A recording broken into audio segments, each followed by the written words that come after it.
तो guys finally हम अक्षय वट के सामने खड़े हैं और पंडित जी मिले हमें। पंडित जी से पूछते हैं तो यहाँ की महिमा क्या है, इस वृक्ष की महिमा क्या है।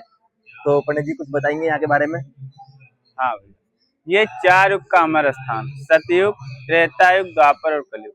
सतयुग में जब ब्रह्मा जी सृष्टि की रचना कर रहे थे, ये तब की बात है। उस समय भगवान विष्णु जी बाल रूप लेकर के इसे अक्षयवट जी के पत्ते पे अपने दाहिने पांव का अंगूठा चूसते हुए दिखाई पड़े। राजा अशोक सम्राट विष्णु जी अपना बाल रूप लेकर इसी अक्षयवट के पत्ते के दाहिने पैर का अंगूठा चूसते हुए दिखाई पड़े। त्रेता युग में जब भगवान श्री राम जी को 14 वर्ष के लिए वनवास हुआ था, उस समय भगवान श्री राम, माता सीता, भैया लक्ष्मण जी यमुना गंगा जी पार करके पहले गए महर्षि भारद्वाज आश्रम। फिर वहां से चलकर उन्होंने इस अक्षयवट वृक्ष के नीचे 3 रात्रि पूजन विश्राम किए।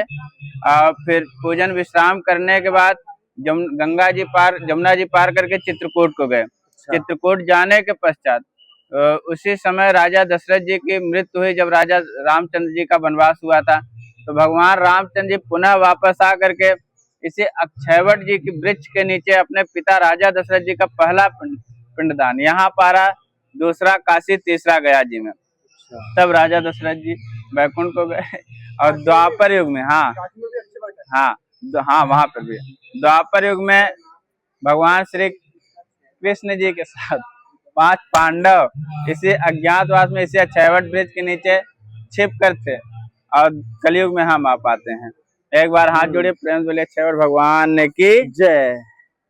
यह इनकी महिमा है भैया, अक्षयवट जी का। ये अजर है, अमर है, इनका किसी भी काल में ना तो क्षय होती है ना नाश होती है।